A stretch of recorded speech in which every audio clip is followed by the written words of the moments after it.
প্রিয় ভিউয়ার্স, আপনারা দেখতেই পাচ্ছেন বর্ডার গার্ড বাংলাদেশ বা বিজিবিতে 104তম ব্যাচে সিপাহী পদে একটি নিয়োগ বিজ্ঞপ্তি প্রকাশিত হয়েছে।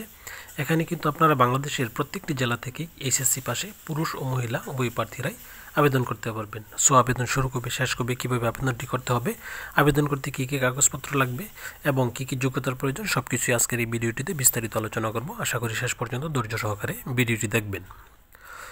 আবেদন করতে শিক্ষাগত যোগ্যতা এসএসসি বা সমমান পরীক্ষায় কমপক্ষে জিপিএ 3 এবং এইচএসসি বা সমমান পরীক্ষায় কমপক্ষে জিপিএ 2.50 পেয়ে উত্তীর্ণ হতে হবে। পুরুষ এবং মহিলা উভয় প্রার্থীর ক্ষেত্রে এই শর্তাবলী প্রযোজ্য। জাতীয় বেতন স্কেল 9,000 থেকে 21,800 টাকা এবং সাথে বাড়ি ভাড়া, বাসস্থান ও বিধি মোতাবেক অন্যান্য সুবিধা প্রাপ্য হবেন। প্রত্যেক প্রার্থীর ক্ষেত্রে 3/8/2025 ইং তারিখে বয়স সর্বনিম্ন 18 বছর এবং সর্বোচ্চ 23 বছর হতে হবে। শারীরিক যোগ্যতা পুরুষ প্রার্থীর ক্ষেত্রে উচ্চতা 5 ফিট 6, ক্ষুদ্র নিগোষ্ঠী ও সম্প্রদায়ের ক্ষেত্রে 5 ফিট 4 হতে হবে। ওজন 110 পাউন্ড, ক্ষুদ্র নিগোষ্ঠী ও সম্প্রদায়ের ক্ষেত্রে 104 পাউন্ড হতে হবে। বুকের মাপ স্বাভাবিক অবস্থায় 32 এবং স্ফীত অবস্থায় 34 এবং ক্ষুদ্র নিগোষ্ঠী সম্প্রদায়ের ক্ষেত্রে স্বাভাবিক অবস্থায় 30 এবং সম্প্রসারিত অবস্থায় 32 হতে হবে এবং চোখের মাপ স্বাভাবিক বা 6/6 হতে হবে।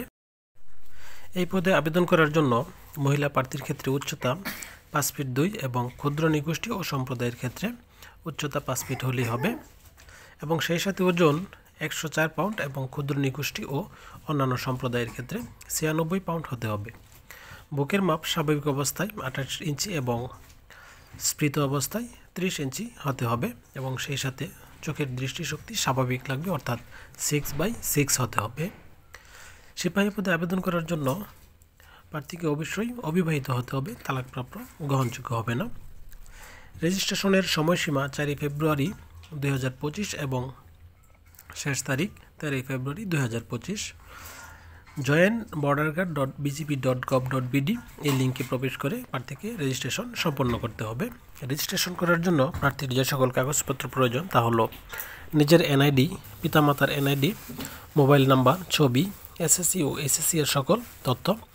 এই পদে আবেদন করার জন্য আবেদন ফি নির্ধারণ করা হয়েছে 56 টাকা, যা ব্যাংকিং কার্ড বা মোবাইল ব্যাংকিংয়ের মাধ্যমে পরিশোধ করতে হবে। আবেদন সাবমিট করার পর আপনার ফোনে একটি SMS এর মাধ্যমে ইউজার আইডি এবং পাসওয়ার্ড প্রেরণ করা হবে।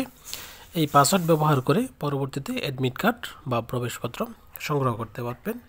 এই অ্যাডমিট কার্ড নিয়ে আপনাকে পরবর্তীতে পরীক্ষায় অংশগ্রহণ করতে হবে। তো ভিউয়ার্স, এই ছিল আজকের বিস্তারিত আলোচনা। তারপর আপনাদের যদি কারো কোনো প্রশ্ন থাকে তাহলে অবশ্যই কমেন্টে জানাবেন, উত্তর দেওয়ার চেষ্টা করব। ধন্যবাদ সবাইকে।